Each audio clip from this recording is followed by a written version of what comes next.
অসম চৰকাৰৰ পশুধন আৰু হাঁহ কুকুৰা নিগমৰ উদ্যোগত আৰু ভৱানীপুৰ আঞ্চলিক মহাবিদ্যালয়ৰ সহযোগত আমি এই বৃহত্তৰ অঞ্চলৰ যুৱক যুৱতী আৰু পুৰুষ মহিলাসকলৰ কাৰণে আমি পশুপালন আৰু হাঁহ কুকুৰা পালনৰ এই প্ৰশিক্ষণৰ আমি ব্যৱস্থা কৰিছোঁ। আমাৰ মাননীয় মুখ্যমন্ত্ৰী ডক্টৰ হিমন্ত বিশ্ব শৰ্মা ডাঙৰীয়াৰ আত্মনিৰ্ভৰ অসমৰ যি লক্ষ্য, এই লক্ষ্য বা সপোনক বাস্তৱায়িত কৰাৰ কাৰণে এই প্ৰশিক্ষণৰ ব্যৱস্থা কৰা হৈছে, যাতে আমাৰ গ্ৰাম্যাঞ্চলৰ যুৱক যুৱতীসকল বা পুৰুষ মহিলাসকলেও পশুপালন বৃত্তিৰ জৰিয়তে তেওঁলোকে যাতে আত্মনিৰ্ভৰ হ'ব পাৰে আৰু ৰাজ্যখনৰ অৰ্থনীতিটো যাতে তেওঁলোকে এক অৱদান আগবঢ়াব পাৰে। তাৰ কাৰণে এই প্ৰশিক্ষণ দুদিনীয়াকৈ এই প্ৰশিক্ষণ হ'ব। ইয়াত যথেষ্ট প্ৰায় শতাধিক ইয়াতে যুৱক যুৱতী পুৰুষ মহিলা অংশগ্ৰহণ কৰিছে। আমি আশা ৰাখিছোঁ যে ভৱিষ্যতৰ দিনত বিশেষকৈ আমাৰ এই বৃহত্তৰ অঞ্চলটো ভৱানীপুৰ সৰভোগ বিধানসভা সমষ্টিৰ অন্তৰ্গত এই অঞ্চলৰ যুৱক যুৱতীসকল উপকৃত হ'ব আৰু আমি ইয়াত উৎপাদন বৃদ্ধি কৰি এখন বজাৰ দখল কৰাৰ আমাৰ যিটো লক্ষ্য, এই লক্ষ্যত আমি উপনীত হ'ব পাৰিম। ইয়াত দুগ্ধ উৎপাদন, গাহৰি পালন, ছাগলী পালন, হাঁহ কুকুৰা পালন ইত্যাদি পশুপালনৰ লগত যিখিনি জড়িত বিষয় এই আটাইখিনি ইয়াত প্ৰশিক্ষণ দিয়া হ'ব। আমাৰ ডিপাৰ্টমেণ্টৰ যিখিনি ৰিচোৰ্চ পাৰ্চন আছে, অফিচাৰ, বিষয়াসকলে প্ৰশিক্ষণ দিব।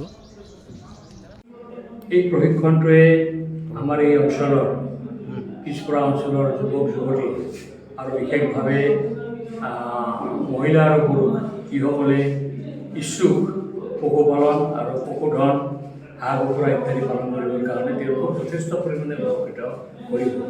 অসম চৰকাৰৰ আত্মনিৰ্ভৰশীল অভিযানৰ এক মূল চালিকা শক্তি হৈছে পশুধন পালন আৰু হাঁহ কুকুৰা পালন। ইয়াৰ জৰিয়তে আমি যথেষ্টভাৱে উপকৃত হ'ব পাৰোঁ, যথেষ্ট আমাৰ আত্মনিৰ্ভৰশীল অৱস্থাত আনিব পাৰে আমাৰ যুৱকসকলক। কাৰণ বহু যুৱকে চাকৰি বাকৰিৰ আশা কৰি পেলাই হতাশাত ভুগি দিন কটাবলগীয়া হৈছে। এনেকুৱা অৱস্থাত যদি আমি এই প্ৰশিক্ষণ লৈ পেলাই হাঁহ কুকুৰা পালন, পশুধন পালন ইত্যাদি প্ৰশিক্ষণ লৈ পেলাই যদি আমি আগবাঢ়ি যাব পাৰোঁ, নিজে আমি আত্মনিৰ্ভৰশীল হ'ব পাৰিম। গতিকে আমাৰ এই অঞ্চলত এই দুদিনীয়া যিটো প্ৰশিক্ষণ অনুষ্ঠিত কৰা হ'ল, এই প্ৰশিক্ষণে আমাক যথেষ্ট উপকৃত কৰিব। ইয়াৰ বাবে মই আমাৰ ভৱানীপুৰ আঞ্চলিক মহাবিদ্যালয়ক আমি ধন্যবাদ জনাইছোঁ। তেওঁলোকে আমাক যথেষ্ট সা সুবিধা দি পেলাই এই প্ৰশিক্ষণ চলোৱাত উপকৃত কৰিছে।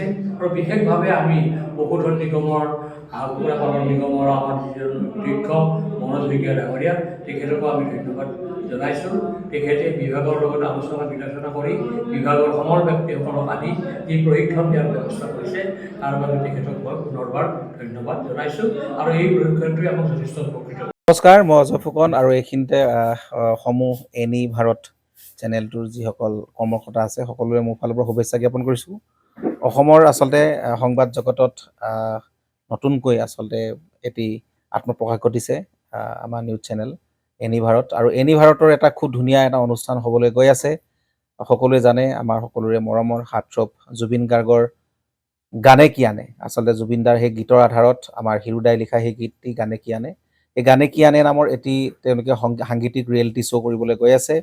আৰু 15 আগষ্টৰ পৰা গোটেই আৰম্ভ হ'ব। প্ৰথম অডিশ্যন অসমৰ ধেমাজি জিলাত আৰম্ভ কৰিব।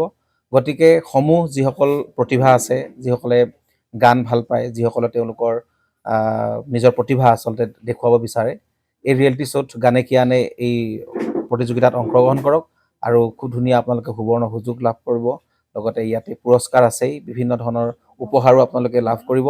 আৰু লগতে এগৰাকী প্ৰতিষ্ঠিত আচলতে এগৰাকী শিল্পী হিচাপে অসমৰ সাংস্কৃতিক জগত আপোনালোক প্ৰতিষ্ঠা লাভ কৰিব। গতিকে গোটেই অনুষ্ঠানটোলৈ মোৰ ফালৰ পৰা শুভকামনা থাকিল। আৰু লগতে এই অনুষ্ঠানটোত আপোনালোকে অংশগ্ৰহণ কৰিব, আমিও আছোঁ আৰু সকলোকে আমি লগ পাম। ধন্যবাদ।